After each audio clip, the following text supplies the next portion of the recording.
Hold your head up, it's casi se spigile. The time is now today. Kuzoba mnandi. Everybody, how are you doing? Welcome to the 100% Talk Show, the show that always gives you 100% talk for 100% real people. I am super excited today. I have a panel of beautiful ladies today. Hello, ladies. How are you doing? We're going to be talking about a very pertinent issue. We're going to be talking about relationships. So how do you relate with the people in your life? I don't know. How do these ladies relate to the people in their lives? I don't know. We're just going to talk about it. My name, as always, is Tembeka Vilani. Welcome to the 100% Talk Show from wherever you are watching us. Thank you so much for joining us. Thank you so much for your likes, for your follows, for your comments, for your shares. Everything does not go unnoticed. So we do thank you very, very much. I mean, and another question I suppose that just stems from that is that why you ladies think there's so much dysfunction in whatever, whether it's family, whether it's workplace, whether it's whatever organizations, because people are coming from a place of, number one, maybe not knowing your own self, number two, maybe trying to please. You know, because even that can frustrate the process, I think, because it's like, what do you want? It's like that movie, Coming to America. What do you want? Whatever my king wants. What do you love to eat? Whatever my king wants to eat. Right. You know, I think that is partly, but deeper than that, it's remember how we grow up and who we are and becoming and not knowing yourself. It's how you were stewarded. It's how you were led. It's how. So if our parents, I'm not saying they weren't unable to, but it's just that being that focused in terms of helping a growing child to understand who they are and to be able to articulate themselves and express their views. So I've got a 2-year-old son going through terrible twos. But I have to explain to everyone around them is he's a 2-year-old. He doesn't understand what he's feeling. Ours is to help him better explain his emotions to us. Therefore, you're teaching that you have a voice and you can talk. And as much as my 10-year-old is starting her teen stuff and she thinks she can push it, but as well it's how we guide them that yes, you have a voice, but But what's the voice? You know, as parents, sometimes we are so busy with trying to put food on the table, trying to make sure things are done. We forget the people side of our children and bringing them up. Maybe on that point, Alina and Cara, did you find that you were always liberal, like you always had a voice and you always had stuff to, especially in your own home? Maybe you too, Megan, what's the Indian situation happening there? Maybe you need to come in here, but more so you two. I would say for me, that wasn't the case for me because I felt like I had to be like like my mom wanted me to be, you know. So I had to live up to the black, you know. So like she's black, so I had to conform to that. And Cara, for you, it wasn't easy. Redeem the situation, have something different.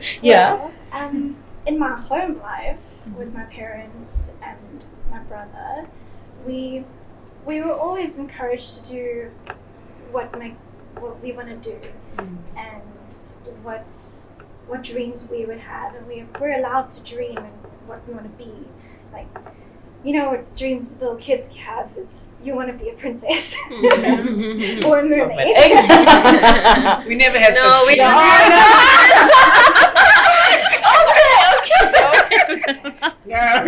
Right. So we're allowed to dream and fantasize when you're little, but when you get older, then it's like, oh, okay, what are you actually going to be? Wait, so when you say you were allowed to, so when you say, Mom, I want to be a mermaid, then your mom was like, oh, great! I see. I'll get you a fishtail. Oh, wow! Yeah, definitely on the black card. And Megan, that dynamic in your house? So it was, I was just having a conversation with someone earlier to say, I didn't know I could draw pictures until my adult life because our parents never encouraged us to do art or do sport. If I didn't want to do PE, my father would write me a letter because it wasn't, being artsy wasn't going to make us money.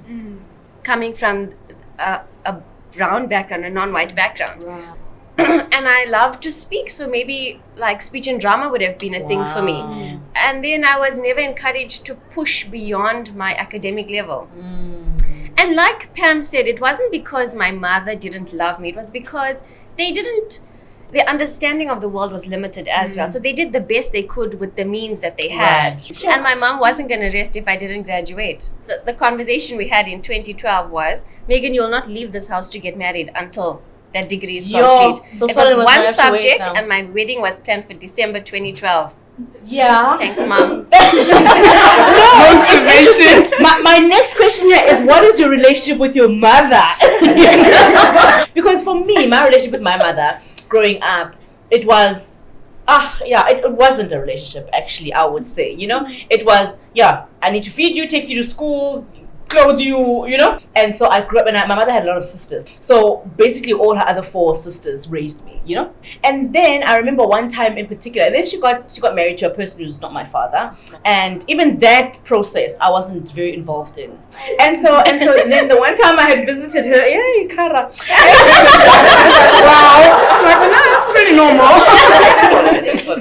So I had visited her the one time. Then on day 3, I was like, okay, I'm leaving. She's like, no, but you can stay more days. And I was like, this is it. Bye. And I was like, first of all. Then the files came out. I was like, let's go back to grade 1.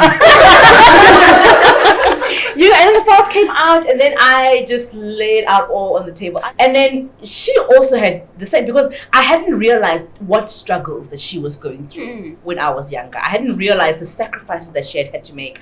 I hadn't realized the kind of lifestyle that she had afforded me. And so then she told me her life as well. And then I actually just got to feel her pain and her, all the stuff that she had gone through. Then she cried, and I cried. Then it was just a soapy, But exactly. But after that, this is our relationship. Yeah. We have been as thick as thieves. A few topics were kind of taboo, and we didn't talk about that. For instance, periods. Okay.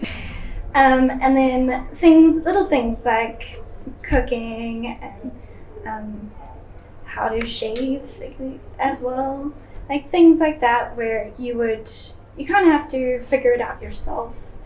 So my mother is. She loves gaming, and that's that's cool. Yeah. So that's one thing that we connected with, and we played World of Warcraft together. Wow. With my mom, I think with my mom, we've always had a good relationship. I actually always hear people saying that in their teenage years, they had a bit of a tiff with her mom. I don't even remember having such a relationship with my mom. And I think it's because even as a child, I did recognize my mom's sacrifice for everything that I did. My mom read every single letter from school. My mom attended every single thing that I was in. Safe to say, when I had children, my mom's not the best with children. Yeah. So I think that's the only place that I found her missing, in a sense. She just told me, make sure that they're dry. Yeah. Make sure that they're fed. Make sure that they're eating, and they shouldn't cry. Well, for me, I never really had a relationship with my mother. Purely because, first of all, my mom died at a very young age, shortly after my dad. Hence I said, it is very hard to fit in my family. Yeah. So her sister was, like my mom, which I refer to mom. Oh, okay. So mom going for when you say mom, you're referring to your mom's sister. Okay. Yeah. All right. Yeah. So, it really wasn't easy, because I was like, okay, I don't know if I should call her mom or, it's aunt. Yeah. But we started to have a relationship-ish, It really wasn't, like your... Yeah, and how old were you at this time? Well, my mom passed away when I was in grade 2. Oh, wow. So, she stepped in at a early age. Yeah. So, but fast forward right now, I feel like we are at a fine place. She's more of my friend, I would say. Wow. So we really have come a long way. I am who I am, from her. Yeah. But the strict ones are always the most loving, eh? Yeah, they are. The strict ones are, Every time they were all that strict on her because trying to protect her. Yeah. Look at her. She's so pretty. I'm sure they were like, you don't want anything. Nothing. Nothing. Yeah. But yeah, that's like what you were saying with the strictness. Sometimes it mostly comes from mom's side of things. Maybe because she knows what it's like to be a little girl. Megs, your mom? The relationship with my mom also has changed through the different phases of my life. Like Pam, my mom emphasized feeding us, cleaning us, and educating us when we were little. But it was never, come sit, let me read a story for you. I don't mean, she said she did. Oh, she said she when did? I was little. Because my mom was busy making the money to make sure we could go to university, etc. And then I became a teenager and was still in that space. Oh, right, when I went to university, I wasn't in the best daughter. And then I got married. And then I understood my mom. Sure. And I had my first boy, and I understood my mom even more. Wow. And we became closer and closer and closer. Again, I really want to highlight the fact that we are 5 different ladies, but there's this track of similarity, of you know? course. I mean, even Cara, who's a very young white lady, because I think I'm just assuming, I don't know, I would think if you were an older white lady, maybe your story with Pam, yeah, exactly, would actually be very similar, you know? So ladies, let's speak about our relationship now that we have with other women, right? More so outside of our families, more like women in the workplace, peers at school. And so I'm a teacher by trade. And so I work in a predominantly female environment, which brings with it a lot of challenges. There's a lot of estrogen. Minor things become major things. And then we fight about who jammed the photocopy machine. But it becomes really challenging to manage yourself in a space where many are not managing themselves. And I remember having a conversation with my boss not so long ago. And I said, Mrs. Whoever, you need to speak to whomever. So also your principal is also a female. Right. Right, okay. Because they're just all over the show and snappy with everyone. And I said, I belong to a community of women, a spiritual community, where there's no gossip and it can be done. Yeah, workspace and then my community space. And then I have 2 really good sisters. We were never good sisters. We became good sisters. Also with age, my biological sisters. We became good friends. We used to literally fight with each other. Where I am now, where in an organization where there's about 600 people and it's a male-dominated environment, and then you're female and you're in senior leadership. So it for me, the biggest thing, and even my role, so maybe I didn't say it in my intro, my role is in the transformation space. But in my space, it is my role, not only from an inside point of view. So I think it was a calling, my job was a calling, because inside me, I like to empower. So my role allows me to empower, and mostly women. And how do women receive that empowerment from you? So that's another thing. I do not empower unsolicited. You don't go there. Because who the heck are you? If it's solicited, I will dive in fully. Have you ever tried and then received some backlash? No, I think I've seen it from afar. Right. This one, it wasn't an unsolicited assistance that was done here. So therefore, that is why they reached that concrete wall. So learning from other women is also a big thing for me, because there's a lot you can learn from other women, good and bad. Yeah. Alina, what's your relation? Because we've heard about your amazing aunts that became your moms. With their stuff, but who doesn't have stuff, right? Yeah. But just women in general in your life. Funny enough, while growing up, I didn't really have friends, I had like male friends per se, because I valued that more than having friendships with female. Because female, they gossip, it's just a lot, like they backstab for me. So have you ever been gossiped about or backstabbed? Not really gossiped about, but backstabbed. I have a couple of times. So I don't want to be part of that. But while growing up, I think I was in high school, and then from there it was tertiary, and then I started being friends with females, and then my circle then was a lot, had a lot of friends, which female. Yeah. But as I reached my second year, I had to try, to minimize that, Why did you feel that? Because again, it's the backstabbing. see like the gossip and so forth. And I feel like you just need to be truthful, you know, like to who you are as well, and just be like a genuine friend. So I was a very shy kid actually, and I was constantly trying to find friends because you obviously don't want to be alone. But then I would find a friend, and then I would try and not lose that friend, so I try to please them. And yeah, so that was where I didn't really know who I was, so I was kind of catering to every single friend. And then that would turn around and backlash on me because I said the wrong thing, or because they just didn't want to be my friend. Who knows? And yeah, so I suffered quite a lot from bullying, and I think it's interesting that girls really do bully as well, and they do it not necessarily physically or sometimes, but mostly through words and through emotions, which can be very damaging. And I got to a really bad place, and I didn't know God back then. But then one day when things were really bad and I was like depressed and everything, I realized, okay, well, last hope, let's pray. So I prayed, help me. And God swooped in and took me to a different school. And then it was a process, you know, of how you have to get out of that slump of just locking yourself away and not having a voice to opening yourself up again. But ladies, what is the thing that why do you think women act that way? Why do you think women just, because I mean the commonality here is that women cause trouble, for lack of a better expression, for other women.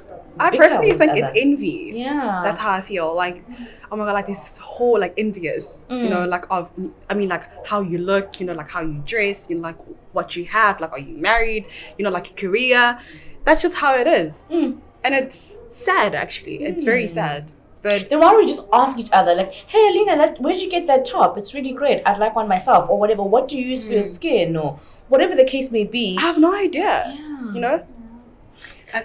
I think the envy comes even another step lower, which is insecurity. That's why I can't even ask that question, because then I'm going to be vulnerable. Then I'm going to be seen that I'm not at that level. So it's envy that's rising from being insecure in who you are, knowing who you are and being content with that, and being able to ask for help. Just be yourself. Just be yourself, man. You know. No, definitely. Just be yourself. I also think that one of the issues is we were never taught how to relate. And then we were talking about how when we were little, our parents never taught us how to share. They never taught us how to love. They never taught us how to care for one another. It was assumed that we would relate because we live in the same house. A lot of the time I feel it's miscommunication. I didn't understand fully what she was saying. This is what she must have meant. Right. And then we conclude. And then we conclude and make up this whole scenario in our heads that's completely untrue. And if you chat about it, you'd find that she was just having a bad day and didn't feel like smiling. It had nothing to do that with is a me. whole topic on its own. No, but it is a whole topic on its own, because wars have been fought over this thing, you know. But ladies, in closing, this is absolutely amazing. Like, we'll never ever get to it. What is our point from here? Like, how do we raise our children? How do we relate? How do we become the solution, you know, within society, within our workplaces, within our schools, within whatever? What are some of the parting words? Where can we go from here in order to better our society, especially us women? Be kind. You never know what the next person is going through. I saw that on Facebook, but I love it. Okay. Be kind. Looking at yourself before you look at someone else. Like, there's a scripture, if you criticizing a speck in someone else's eye but not noticing the log in your own, that's where miscommunication goes in. And you see, it's a whole topic on its own. Love yourself. Love yourself so you can love like the next person. Wow. Simple. Yeah, I think there's a topic on its own as well. I think my parting words are like quite different. Being kind is one of them, but I think just to pause and reflect, in terms of what you've gone through as a woman, and everything that you've faced and how you've faced your own demons. And the world doesn't revolve around us, eh? Yeah. Hey, she's with Beyonce as well. world. Thank you. Oh my goodness. Wow, this has been amazing. Thank you so much, ladies. Thank you so much. And to you, ladies out there, what is your take on this conversation? What do you think? What are some of the relationships and the aspects of relationships that you want to talk about or want to expand on? The conversation does continue on social media, so please do hit us up on all our social media platforms. We want to hear from you. We want to have a very robust conversation and more so highlight our similarities more than our differences, and let's build a beautiful and a better future going forward. This has been the 100% Talk Show, our very first panel discussion. Ladies, thank you so much. Thank you so very much for being here, and thank you too to Insecurity for joining us. Remember, I love you so much, but God loves you more. Mwah.